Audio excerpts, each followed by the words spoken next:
चलो, good morning everyone. SY BCom cost accounting subject, जिसमें इस वक्त हम लोग स्टडी कर रहे हैं हमारा चैप्टर मटेरियल कॉस्टिंग, जिसमें हम लोग अलग अलग मेथड, स्टॉक रजिस्टर मेंटेन करने की अलग अलग मेथड्स के एग्जांपल कर रहे हैं। जिसमें लास्ट वाले सेशन में हमने base stock method in conjunction with FIFO, मतलब फीफो मेथड के साथ वो बेस स्टॉक वाला कंप्लीट किया था। और आज के सेशन में हम लोग एक नेक्स्ट मेथड डिस्कस करने वाले हैं, जो कि है स्पेसिफिक प्राइस या स्पेसिफिक जॉब मेथड, जिसमें भी कुछ नया या अलग नहीं है। इसमें भी इन कंजंक्शन विथ फीफो लिफो ऐसा कुछ भी हो सकता है, बट यहां पर उसके साथ लेना देना ही नहीं है। अपने को स्पेसिफिक जॉब मतलब कौन सा यूनिट है जिसके पास से ये मटेरियल रिसीव हो रहा है या जिसको हम लोग मटेरियल इश्यू कर रहे हैं, वो दिया ही होगा। ठीक है, तो ये मेथड भी काफी सिंपल है, काफी इजी है। देखो, हम लोग एग्जांपल, ये लास्ट वाले सेशन में भी मैंने आपको ये समझा ही दिया था, फिर भी हम लोग फिर से एक बार देख लेते हैं कि स्पेसिफिक प्राइस मेथड में कहा क्या है। When materials are purchase specifically for a particular job और work order, material issue are priced at the actual price paid for the purchase of that material for that job। मतलब आपको example के अंदर जब मटेरियल कोई purchase किया है यानी कि रिसीव हुआ है या इश्यू किया होगा, तो वो जॉब नाम दिया होगा, जॉब का नाम या यूनिट का नाम, कि कौन से यूनिट या कौन से जॉब के लिए ये मटेरियल आया है। तो जब हम उस जॉब को या उस यूनिट या उस डिपार्टमेंट को मटेरियल इश्यू करेंगे ना, तो उसी प्राइस पे इश्यू करेंगे। ऐसा नहीं कि जो पहले आया है वो पहले जाएगा या जो आखिरी आया है वो पहले जाएगा। हमने डिपार्टमेंट ए के लिए या जॉब ए के लिए या बैच ए के लिए जो मटेरियल रिसीव किया है, वो जिस प्राइस पे है उसी प्राइस पे जब हम मटेरियल उस डिपार्टमेंट या उस यूनिट को इश्यू करेंगे तो उसी प्राइस पे देंगे। बस ये नॉर्मल नॉलेज के लिए एग्जांपल करेंगे तो क्लियर हो जाएगा। This method is good on individual job और contract etcetera against specific order. ये सारी थियोरी हमने लास्ट वाले सेशन में डिस्कस की हुई थी। अभी हम लोग एग्जांपल के ऊपर ही जाएंगे। जो हमने एग्जांपल आगे किया था वही एग्जांपल हमने बेस स्टॉक मेथड से किया था, ये वाला हमने कर दिया था बेस स्टॉक। अभी हम लोग ये स्पेसिफिक प्राइस मेथड के साथ इन्हीं दो एग्जांपल्स को करेंगे। एक एग्जांपल मैं यहीं पे पूरा करवाऊंगा, दूसरा आपको खुद यहीं पे करना है। ठीक है, चलो। From the following transactions of receipt and issue of material of Rinni Limited for the month of July 2018।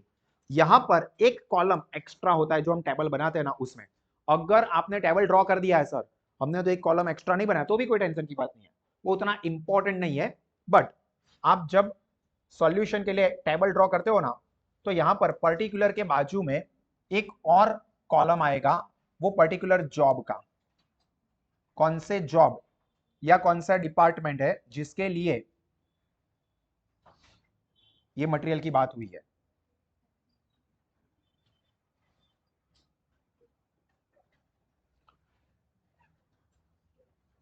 यहां पर इस एग्जांपल के अंदर देखो, आपको जॉब नंबर दिया है। अब यहां पर जॉब नंबर की जगह पे डिपार्टमेंट का भी नाम लिख सकते हैं, ब्रांच या बैच ऐसा कुछ भी लिख सकते हैं। तो यहां पर जॉब नंबर लिखा है, तो एक पर्टिकुलर के बाजू में जॉब नंबर। अगर उतनी जगह नहीं है या नहीं कर सकते हो, तो हम रिसिप्ट या पेमेंट जो लिखेंगे, रिसिप्ट या इश्यू, उसके बाजू में ही जॉब कौन सी है या डिपार्टमेंट कौन सा है, 1 2 3 ABCPQR जो भी दिया होगा वो हम लिख देंगे। तो कॉलम बनाते हो तो अच्छी बात है, कॉलम नहीं भी बना पाए तो भी कोई टेंशन नहीं लेना है, उससे ऐसा नहीं होगा कि आपके मार्क्स कट हो जाएंगे, वो हम यहीं पर ब्रैकेट में मेंशन कर सकते हैं। कॉलम ही बना देते हो, बहुत बढ़िया बात है। टेबल ऑलरेडी ड्रॉ किया हुआ ही है, तो कोई बात नहीं, पर्टिकुलर के कॉलम में लास्ट में एकदम छोटा सा आपको ABC या जो जॉब का नाम है, ए या बी या सी, या एग्जांपल में PQRXYZ जो भी दिया होगा, बस वो एक अल्फाबेट लिखने के लिए ही जगह चाहिए।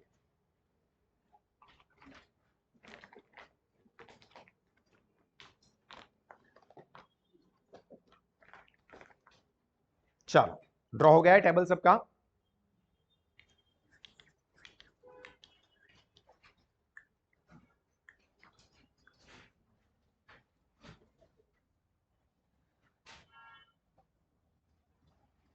सबसे पहले हमको जो भी टेबल दिया होता है उसके ऊपर में और टेबल के नीचे में देख लेना है कि कोई ओपनिंग स्टॉक की इंफॉर्मेशन है या नहीं, दूसरा कोई शॉर्टेज ऐसा कुछ दिया है या नहीं, अगर शॉर्टेज दिया है तो कौन सी तारीख में दिया हुआ है वो अपने को चेक कर लेना होता है। टेबल तो सेम ही है भाई, जो पहले अभी तक किए थे बस वही, सिर्फ पर्टिकुलर के बाजू में एक जॉब नंबर वाला कॉलम ऐड हो जाएगा, बाकी सब कुछ एज इट इज। और अगर वो भी नहीं बना पाते तो भी कोई दिक्कत की बात नहीं है, हम पर्टिकुलर के बाजू में ही लिख देंगे कि वो कौन सा जॉब है, ए बी सी, इसमें ए बी सी है, एग्जाम में आपको पी क्यू आर दे, एक्स वाई जेड दे, 1 2 3 4 दे, कोई फर्क नहीं पड़ता है। ठीक है, चल। तो इस एग्जाम्पल में तो अपने को पता है कि कोई शॉर्टेज नहीं दी है, ना ही ऊपर स्टार्टिंग में कोई ओपनिंग स्टॉक दिया है, सीधा रिसीव्ड से ही शुरू हो रहा है। 1 जुलाई को यहां पर रिसीव्ड हो रही है, received from job number A. बस यहां पर ये इंपॉर्टेंट है, स्पेसिफिक प्राइस मेथड में ये जॉब नंबर या डिपार्टमेंट नंबर या ब्रांच नंबर ये इंपॉर्टेंट होता है, बाकी कोई मेथड में ये काम का नहीं है। तो यहां पर ये जॉब नंबर हम मेंशन करेंगे। तो 1 जुलाई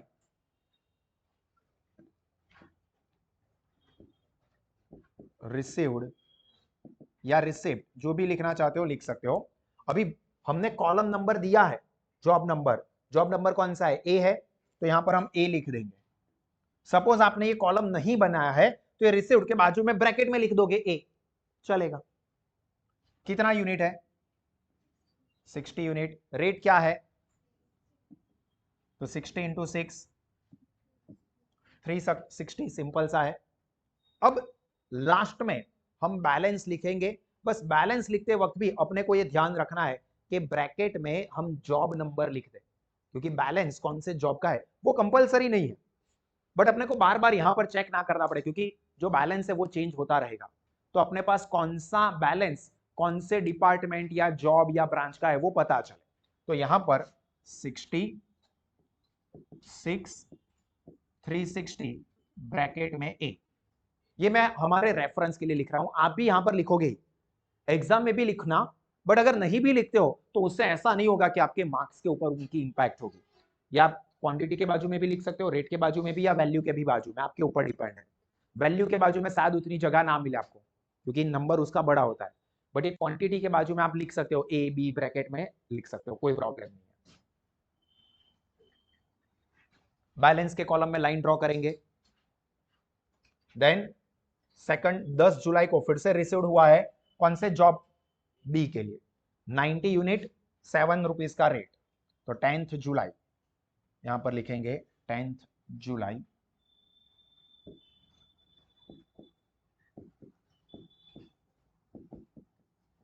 received B job, 90 quantity, 7 rupees का रेट है। तो कैलकुलेटर पर 90 इंटू 7, 630। अब जब बैलेंस लिखेंगे ना, तो पहले ऊपर वाला तो जो है वो एज इट इज लिखेंगे ही, ए डिपार्टमेंट, ये ए बी लिखना जरूरी है, क्योंकि जब इश्यू करेंगे ना तो हमको पता चलना चाहिए कि कौन से में से इश्यू करना है। और दूसरा जो 90 यूनिट, 7 रुपीज का रेट, 630 डिपार्टमेंट बी।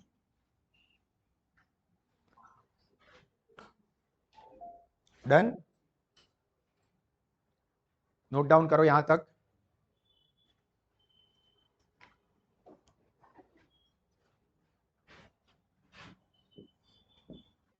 अभी देखना, यहां पर खास ध्यान रखना है, 15th डेट पे इश्यू कर रहे हैं, 40 यूनिट का है, देखो कौन सा है, जॉब ए। तो अपने को कंपलसरी अभी फीफो लीफो कुछ नहीं देखना है, अपने को ए जॉब का जो रिसिप्ट है उसी में से इश्यू करना है। अभी यहां पर तो बाय डिफॉल्ट वो पहला ही है, बट अगर दूसरा भी होता ना, सपोज यहां पर डी डिपार्टमेंट बोला होता ना, जो कि अभी आगे आएगा ही, तो भले ऊपर ए वाला है, हम लोग बी में से इश्यू करते, क्योंकि यहां पर फीफो या लिफो नहीं है, स्पेसिफिक प्राइस मेथड, और इश्यू ए के लिए हो रहा है, तो ए के लिए जो खरीदा था वही प्राइस पे हम ए डिपार्टमेंट के लिए इश्यू भी करेंगे। तो यहां पर देखो 40 यूनिट है 15 तारीख को,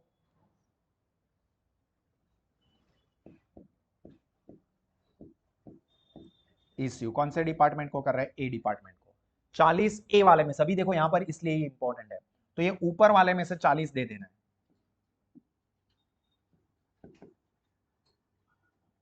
240।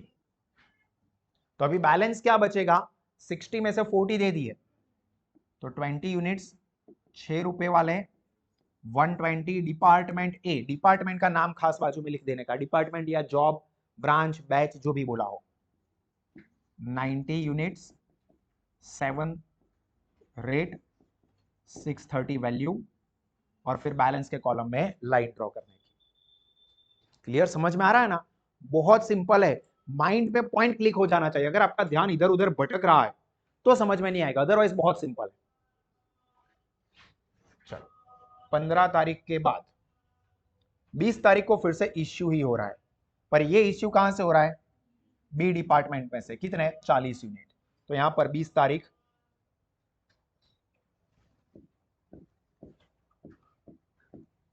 इश्यू डिपार्टमेंट बी से है। तो अभी ध्यान से देखना, यहां पर ये 20 भी है, ये 90 भी है। तो हम लोग अगर फीफो मेथड करते तो क्या करते हैं, पहले ये 20 में से दे देते और फिर और 20 की जरूरत पड़ती वो ये 90 में से निकालते हैं। बट यहां पर स्पेसिफिक जॉब मेथड है, स्पेसिफिक प्राइस मेथड है, और डिपार्टमेंट बी या जॉब बी बोला हुआ है, तो हम लोग जॉब बी में से ही 40 यूनिट निकालेंगे। तो यहां पर इश्यू में 40 यूनिट कौन से रेट वाला, 7 रुपीज 280। और जब बैलेंस लिखेंगे तो वो ऊपर के जो 20 है जॉब ए वाले, उसको तो हमने टच ही नहीं किया है, वो एज इट इज आ जाएगा, ये वाला as it is.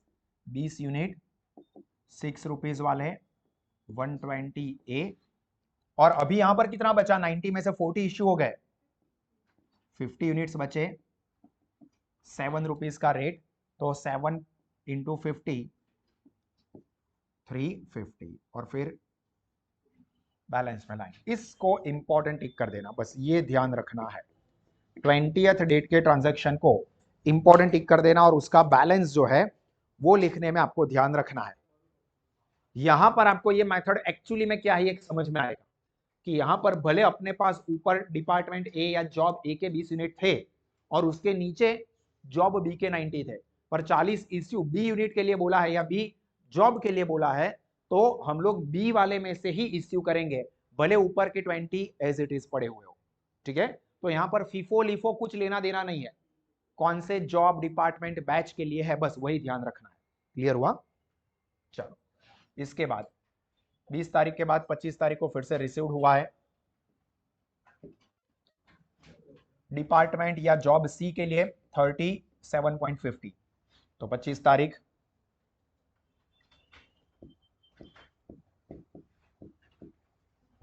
Received job C, कितने यूनिट है, 30 यूनिट, रेट है 7.50, तो 30 इंटू 7.5, तो 225।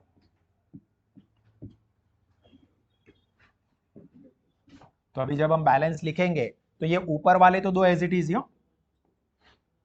26 रुपीज का रेट 120 डिपार्टमेंट ए के, 57 रुपीज का रेट 350 बी का, और जो नया एडिशनल हुआ 30 यूनिट 7.5 वाले 225 जॉब सी का, और फिर बैलेंस के कॉलम में लाइन ड्रॉ कर देंगे।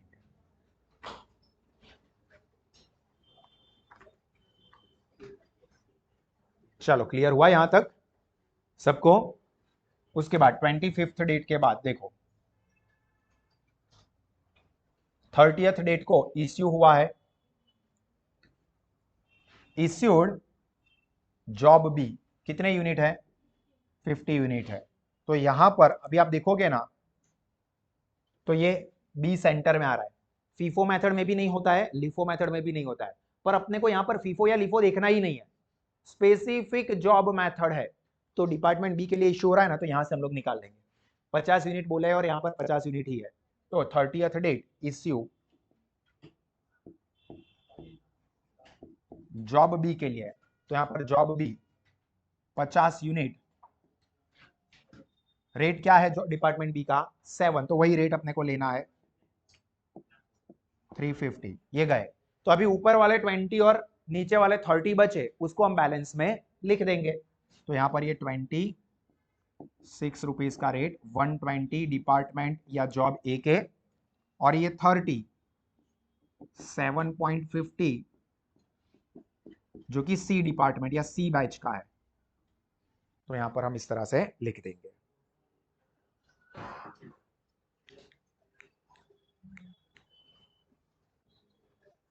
क्लियर?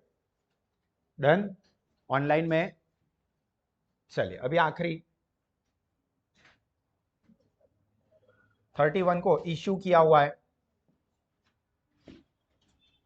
डिपार्टमेंट सी से 20 यूनिट्स, तो 31 जुलाई को इश्यू